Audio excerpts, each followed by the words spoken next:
Assalamualaikum warahmatullahi wabarakatuh. Kembali lagi pada video pembelajaran matematika.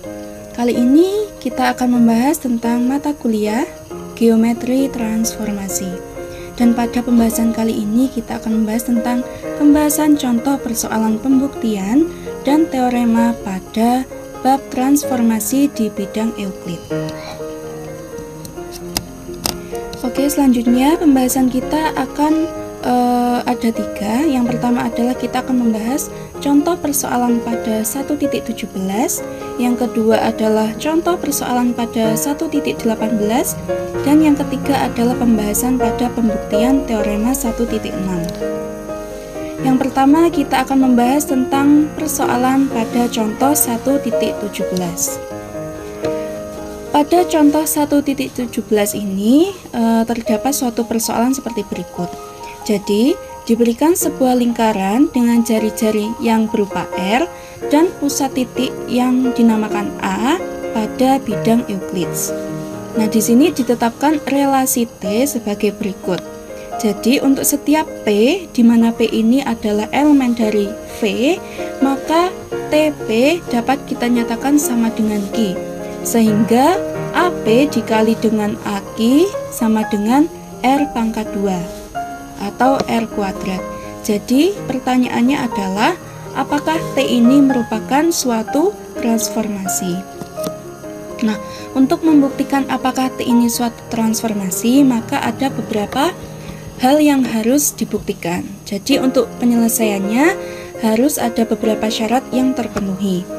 Yang pertama, kita harus buktikan apakah T ini adalah suatu fungsi dari V ke V. Dan yang kedua, kita juga harus buktikan apakah T ini merupakan suatu fungsi bijektif. Nah, ketika kita membuktikan apakah T suatu fungsi bijektif, kita juga mempunyai 2 syarat untuk membuktikannya. Syarat yang pertama, fungsi tersebut harus merupakan fungsi kepada atau fungsi surjektif. Dan yang kedua, fungsi tersebut harus merupakan fungsi satu-satu atau fungsi injektif. Untuk pembahasan, kita menuju ke pembahasan yang pertama terlebih dahulu. Jadi kita harus membuktikan apakah T ini merupakan suatu fungsi dari V ke V. Untuk membuktikan, kita ambil sembarang titik P di mana kedudukan P terhadap lingkaran dan titik pusatnya ini memiliki 4 kemungkinan. Jadi kemungkinan yang pertama adalah P ini adalah sama dengan A, di mana sebelumnya kita misalkan A merupakan suatu titik tunggal tertentu. Jadi kemungkinan yang pertama adalah P ini sama dengan A. Yang kedua adalah P tidak sama dengan A, tetapi di dalam lingkaran. Kemungkinan yang ketiga adalah P ini terdapat pada lingkaran. Dan kemungkinan yang keempat adalah P terletak di luar lingkaran. Jadi kita harus membuktikan 4 kemungkinan ini adalah benar. Oleh karena itu kita akan membuktikan kemungkinan yang pertama terlebih dahulu, yaitu untuk P sama dengan A. Untuk membuktikan, kita misalkan bahwa Q sama dengan T, di mana P sama dengan A. Karena diketahui tadi kemungkinannya adalah misalkan P sama dengan A, maka dihasilkan AA kali AQ. Untuk rumus sebelumnya kan PA dikali PQ atau AP kali AQ. Karena di sini P sama dengan A, maka dapat kita ganti AA dikali AQ sama dengan R pangkat 2 seperti pada soal. AP kali AQ sama dengan R pangkat 2. Maka ketika P sama dengan A, kita ganti AA kali AQ sama dengan R pangkat 2. Maka dapat dihasilkan bahwa AA ini karena dia terletak pada titik yang sama, maka dapat kita tuliskan sama dengan 0. Jadi 0 dikali dengan AQ sama dengan R pangkat 2. Maka dapat kita pindah ruas menjadi AQ sama dengan R pangkat 2 dibagi 0. Dalam matematika, jika ada suatu pembagian di mana pembaginya adalah 0, maka hasilnya adalah tak terdefinisi atau tak didefinisikan. Artinya di sini karena tidak didefinisikan, maka tidak ada Q, sehingga AA dikali AQ sama dengan R pangkat 2. Nah, hal ini dapat mengakibatkan bahwa apabila kemungkinan P sama dengan A, tak ada Q elemen V, sehingga AP kali AQ sama dengan R pangkat 2. Jadi dapat kita simpulkan bahwa T bukan fungsi dari V ke V. Karena kemungkinan yang pertama saja dia sudah tidak terbukti, maka kita tidak perlu melanjutkan ke pembuktian selanjutnya.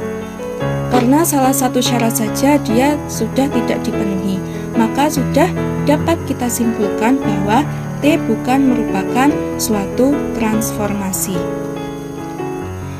Oke, kita menuju ke contoh persoalan 1.18 yang merupakan persoalan geometri di bidang Euclides transformasi.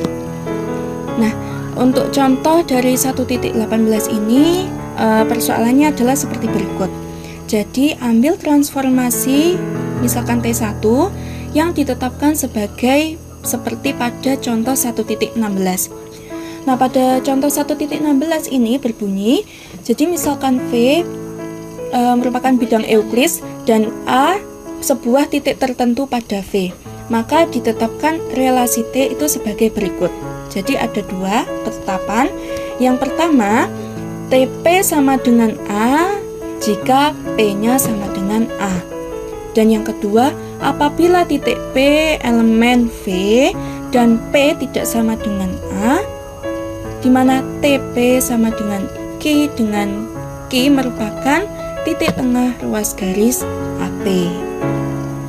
Maka kita kembali ke soal. Misalkan V merupakan bidang Euclides, sedangkan A merupakan suatu titik tertentu, dan T1 ditetapkan untuk setiap P elemen V. Maka ada beberapa pernyataan. Yang pertama, jika P sama dengan 2, maka T1P sama dengan A. Ini pernyataan 1.1. Untuk pernyataan 1.2, jika P tidak sama dengan A, maka T1P sama dengan P aksen, di mana P aksen ini merupakan titik tengah dari ruas garis AP. Selanjutnya, kita ambil relasi T2, di mana T2 ini ditetapkan sebagai berikut. Jadi, misalkan V di bidang Euclides dan G merupakan suatu garis tertentu untuk setiap P elemen V, maka ada dua pernyataan. Jadi pernyataan yang pertama adalah pernyataan 2.1, yaitu jika P merupakan elemen G, artinya di sini titik P berada pada garis G, maka dapat kita katakan T2P sama dengan P. Ini pernyataan yang pertama. Untuk pernyataan yang kedua, jika P elemen G atau bukan elemen G, jadi jika P bukan merupakan elemen G, maka T2P sama dengan P aksen, di mana P aksen ini merupakan titik tengah ruas garis tegak lurus dari P ke G. Maka pertanyaannya adalah, kita selidiki apakah T2 merupakan suatu transformasi. Ini yang harus kita buktikan untuk yang pertama. Dan untuk yang kedua, apakah T1 bundaran T2 sama dengan T2 bundaran T1? Di sini dapat kita katakan bahwa pada persoalan yang kedua atau pembuktian yang kedua ini kita harus membuktikan apakah T1 bundaran T2 bersifat komutatif. Maka untuk penyelesaiannya kita dapat menggunakan seperti contoh pada 1.17 untuk yang pertama, yaitu membuktikan apakah T2 suatu transformasi. Jadi yang pertama kita harus menunjukkan bahwa T2 merupakan fungsi dari V ke V. Oke, yang kedua kita harus buktikan bahwa T2 merupakan fungsi bijektif, di mana fungsi bijektif ini dia memiliki dua syarat. Yang pertama, T2 ini harus merupakan fungsi kepada atau fungsi surjektif. Dan yang kedua, T2 ini harus merupakan fungsi satu-satu atau fungsi injektif. Jadi yang pertama, kita buktikan bagian di mana T2 merupakan fungsi dari V ke V. Jadi berdasarkan pernyataan dari 2.1, di mana untuk setiap X yang merupakan elemen V dan X elemen G, maka X ini tunggal dari X oleh T2. Dan berdasarkan pernyataan dari 2.2 pada soal, di mana untuk setiap X, nah seperti ini 2.1 dan 2.2, di mana untuk setiap X elemen V dan X bukan merupakan elemen G, maka ada garis tunggal yang tegak lurus kepada G melalui X. Maka hal ini dapat mengakibatkan tunggalnya pula titik tengah ruas garis yang tegak lurus dari X ke G. Jadi dapat kita simpulkan bahwa untuk X elemen V dan X bukan elemen G, maka ada tunggal peta anggota V yang memenuhi pernyataan pada 2.2. Jadi dapat kita simpulkan bahwa T2 merupakan suatu fungsi dari V ke V. Untuk yang kedua, kita harus membuktikan bahwa T2 ini merupakan fungsi bijektif. Maka syarat yang pertama, T2 ini harus merupakan fungsi kepada atau fungsi surjektif. Untuk pembuktiannya adalah sebagai berikut. Jadi kita ambil sembarang Y, di mana Y ini merupakan elemen V. Apabila Y ini elemen garis G, maka ada prapeta Y oleh T2. Apabila Y ini bukan elemen G, maka ada garis tunggal L, di mana garis tersebut tegak lurus terhadap G melalui Y. Misalnya pada himpunan N itu sama dengan G gabungan L, di mana akibatnya di sini maka ada garis NY. Hal ini mengakibatkan ada ruas garis NX, di mana sehingga Y merupakan elemen dari ruas garis NX, dan ruas garis YN sama dengan ruas garis XY. Di mana dari uraian ini kita dapatkan bahwa ada X ya, sehingga ruas garis YX tegak lurus terhadap garis G, dan Y sama dengan TX. Jadi dapat kita simpulkan bahwa T2 ini merupakan fungsi kepada atau fungsi surjektif. Untuk yang kedua, kita buktikan apakah T2 ini merupakan fungsi satu-satu atau fungsi injektif. Untuk pembuktiannya adalah sebagai berikut. Jadi kita ambil dua titik sembarang X, Y, di mana X, Y ini elemen bidang V. Sehingga X ini tidak sama dengan Y, artinya X ini berbeda dengan Y. Jadi untuk X, Y pada sisi yang berbeda oleh garis G, maka T2X tidak sama dengan T2Y, karena sebab T2X ini dan T2Y terletak pada sisi yang berbeda oleh garis G. Maka kita dapat melihat pada gambar di bawah tersebut. Oke, selanjutnya untuk X, Y pada sisi yang sama dengan G, di mana dengan ruas garis XY ini dia tegak lurus terhadap garis G. Karena ruas garis XY tegak lurus dengan G, maka jarak dari X ke G dengan jarak dari Y ke G itu berbeda. Maka akibatnya apa? Maka akibatnya T2X ini tidak sama dengan T2Y, karena sebab jarak dari T2X ke G itu separuh jarak dari X ke G. Sementara itu jarak dari T2Y ke G itu merupakan separuh jarak dari Y ke G.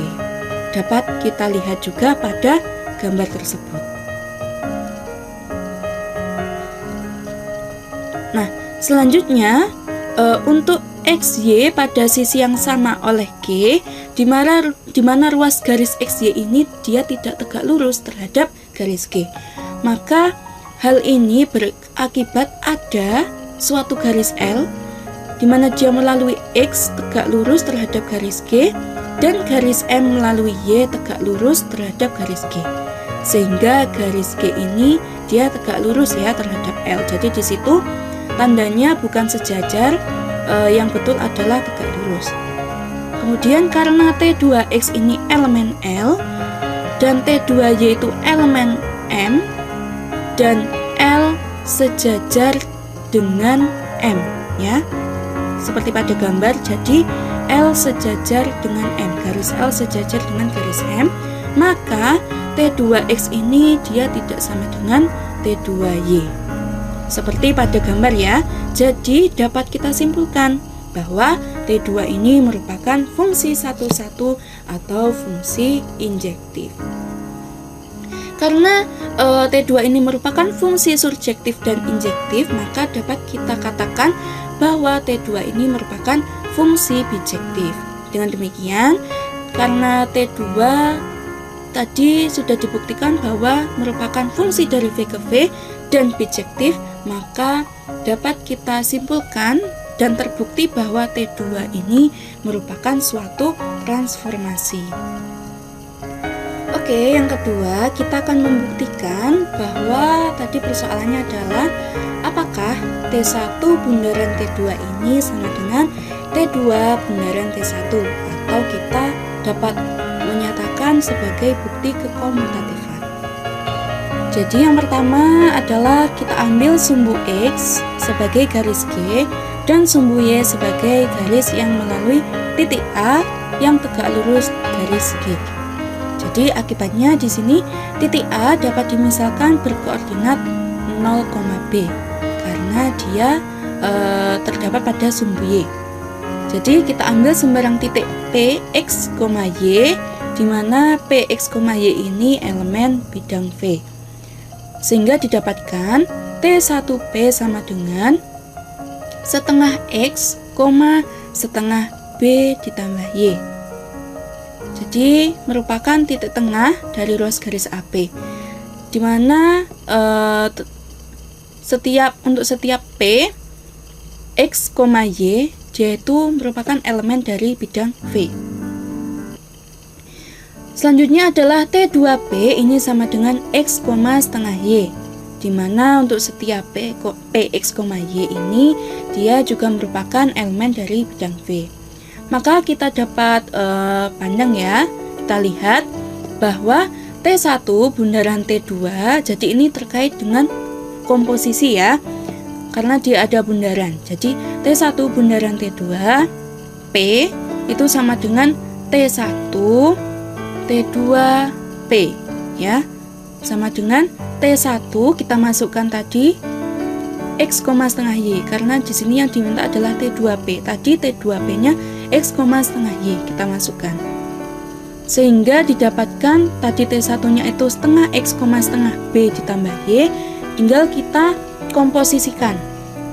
Jadi bisa dituliskan setengah X, setengah B plus setengah Y. Seperti itu. Jadi kita komposisikan.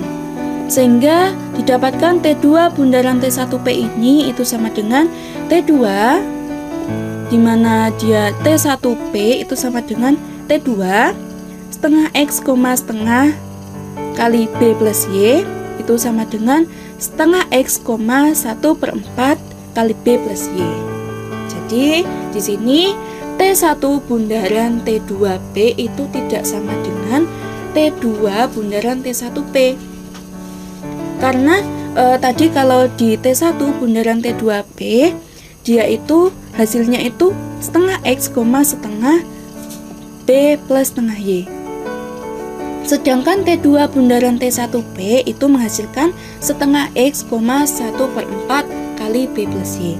Jadi sudah terbukti bahwa sifat kekomutatifan ini tidak terbukti untuk setiap PXY elemen bidang V. Jadi dapat kita simpulkan bahwa pada komposisi transformasi tidak berlaku sifat komutatif. Oke, selanjutnya kita akan membahas tentang teorema 1.6 ya. Jadi teorema 1.6 ini bunyinya seperti apa? Jadi bunyinya adalah setiap transformasi T dia itu mempunyai satu transformasi balikan atau inverse. Jadi ini tentang transformasi inverse atau transformasi balikan. Jadi untuk pembuktiannya kita harus membuktikan secara terurut ya atau sistematis. Jadi ada 3 sistematika atau urutan yang harus kita buktikan. Yang pertama, adanya inverse atau balikan dari T tersebut. Dan yang kedua, inverse atau balikan dari T ini merupakan suatu transformasi. Dan yang ketiga, inverse atau balikan dari T itu tidak lebih dari 1 buah. Nah, untuk pembuktiannya kita urut ya. Jadi yang pertama terlebih dahulu kita bahas satu persatu. Yang pertama kita buktikan bahwa adanya inverse atau balikan dari T. Jadi yang pertama, tetapkan T1 sebagai fungsi berikut. Jadi andaikan ya X ini elemen V dengan V ini merupakan bidang Euclides. Karena T ini merupakan suatu transformasi, maka terdapat suatu peta di mana Y ini elemen bidang V ya, sehingga TY ini sama dengan X. Kemudian kita ambil T1X ini sama dengan Y. Artinya apa? Jadi artinya T1X ini prapeta dari X oleh T. Jadi dari TY sama dengan X, maka T1X sama dengan X. Nah, karena pernyataan tersebut, karena T1X sama dengan T bundaran T1X sama dengan X dan sama dengan epsilon X, maka untuk setiap X elemen bidang V, jadi T bundaran T1 itu sama dengan epsilon ya. Selanjutnya T1 bundaran TX itu bisa kita katakan sebagai T1 bundaran dari TX. Jadi misalkan TX itu sama dengan B, maka T1B itu sama dengan X. Jadi T1 bundaran TX itu sama dengan X dan sama dengan epsilon X, dimana untuk setiap X itu elemen bidang V. Maka dari itu dapat kita buktikan bahwa T1 bundaran T ini sama dengan epsilon. Jadi dari pembuktian tersebut dapat kita simpulkan adanya inverse dari T, yaitu T1 ya atau T inverse.